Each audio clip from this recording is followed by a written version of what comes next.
Hey, what is going on everybody, and welcome to Fantasia. For today, we're going to be jumping into another session of Epic 7. Now today, I've got a very special summoning session for you guys. Yeah, that's right. Today, we're going to be jumping into the Mystic Summons. This is going to be one of the last new Mystic banners for quite a while, because Smallgate revealed that they're going to be rerunning a lot of the older ones that haven't had a rerun in over a year.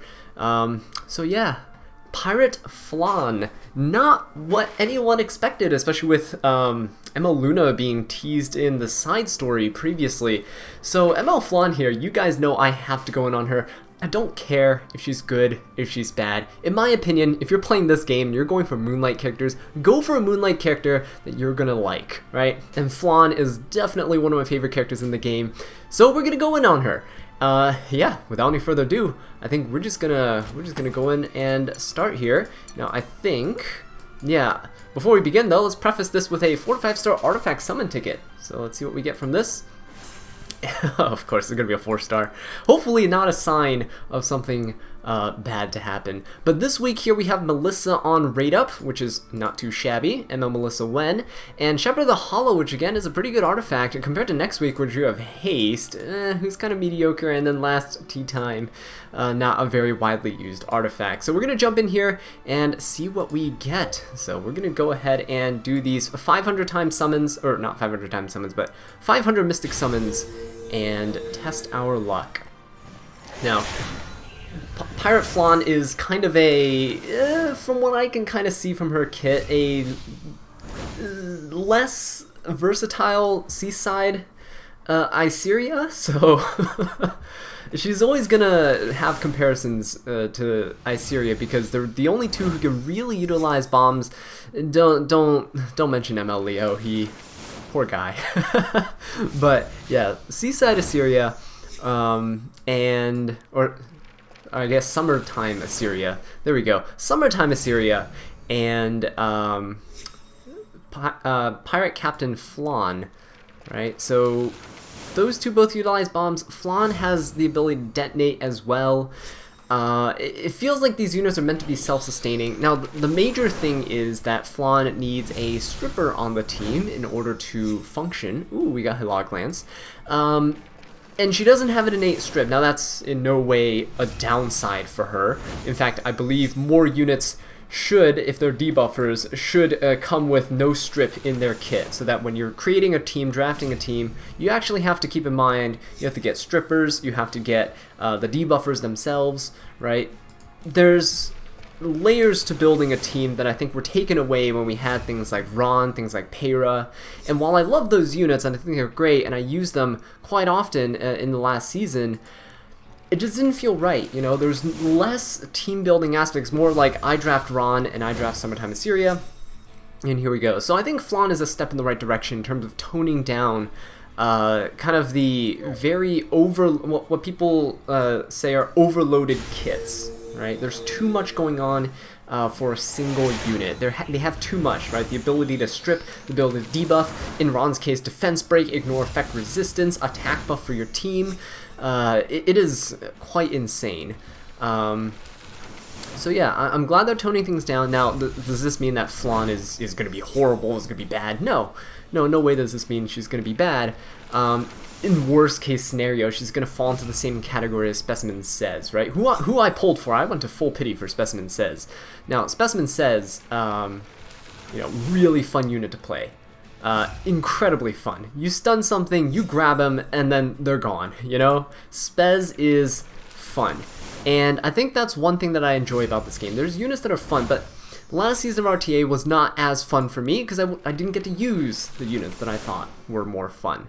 You know, if someone drafted Spez into me and he absolutely obliterated my team, I wouldn't be sitting here going like, oh man, look at this guy luck sacking me. I'd be like, oh my god, I just got destroyed by Spez, you know? And I think Pirate Flan might fall into that category for me, where it's not like she's gonna be overly dominant. And I prefer my favorite units not be overly dominant.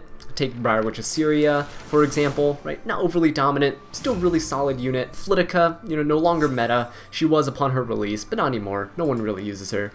Those are the types of units I like to dabble with. They're kind of on the borderline of like good and viable, and then also just not meta enough, whether they're base speed in the case of Flitica, you know, holding them back, or, you know, anything else.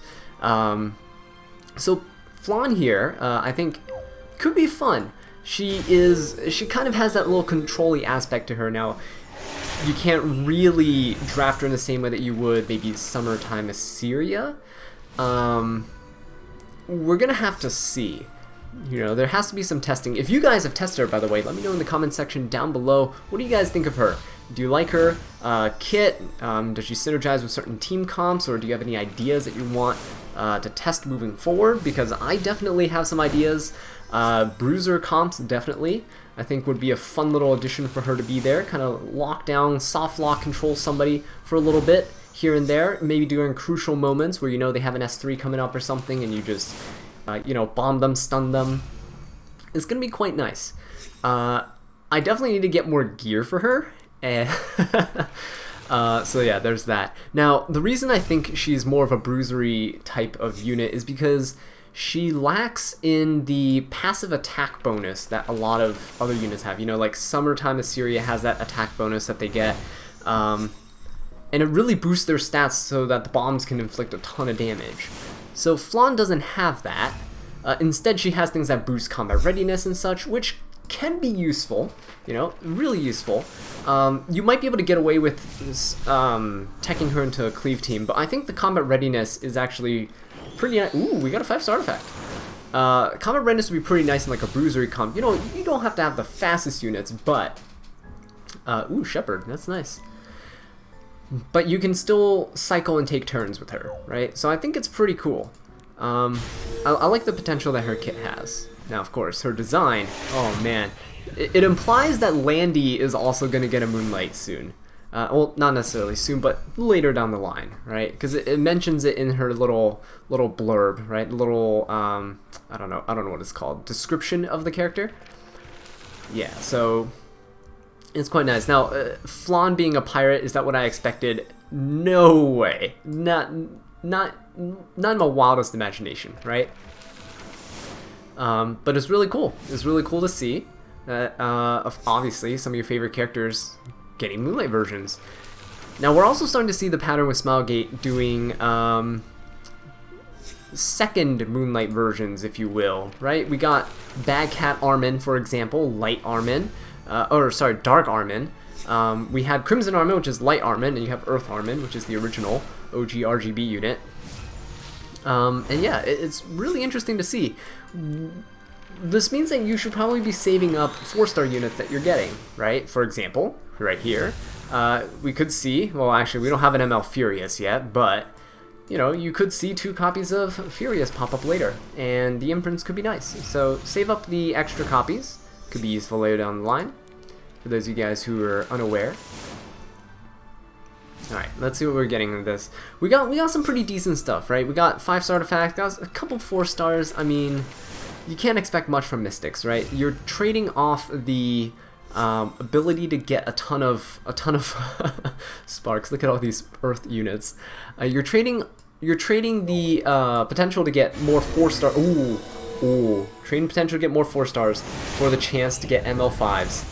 Please. Oh wait, no, this is okay. Hang on. My mind is blinking right now. We need to focus. Channel the energy, right? Please do not be 4-star. Please do not be a 4-star. Please be ML Flan. That would be fantastic. I would love to save the rest of my Mystic medals. Please? Oh, no. Please don't be the 4. Please. No, it's Fighter Maya. Oh, that's okay. Fighter Maya, unfortunately, has fallen off in terms of viability. She was actually pretty decent at one point in time, sometime last year, before we got all these... Whoa, wait. Yeah! Pirate Captain Flan. Here we go. Luckily for us, she did not rob us of all our mystic metals. So, there we go. What made you hop aboard my ship? Money, honor, knowledge? Doesn't matter because you're with me. You'll have it all. I'll take it. I'll take it. Look at that absolutely beautiful design. Love it, love it, love it. And you guys know I'm on the quest to SSS my Flan here. Does not matter how good she is. The original OG Flan, I SSS'd out of the gate by spamming Skystones at her first banner. We're gonna hope that Flan gets a rerun banner, and that's where the rest of my Skystones are gonna be going. Those guys who ever wonder why I have a huge stash of Skystones is to SSS any character I want on demand. And yeah, the last project I did, you might have noticed a significant drop in my Skystone count. It used to be like 70,000, now I'm down to like 30,000. Yeah, about 40,000 of those Skystones went towards SSSing Spirit Eye Celine. But here we are now, Pirate Captain Flan. And we have some Skystones. We're going to keep saving these Skystones up for regular Flan's rerun. And then we're going to go all in. So, there you have it, guys. Best of luck on your future summons if you're going for Flan, if you're going for, you know, any of the Guilty Gear units or any other banner in the future. Wish you the best of luck. If you guys enjoyed this video, please leave a like, subscribe for more Epic 7 content, and leave a comment down below. Let me know what I can do to improve. And until next time, take care.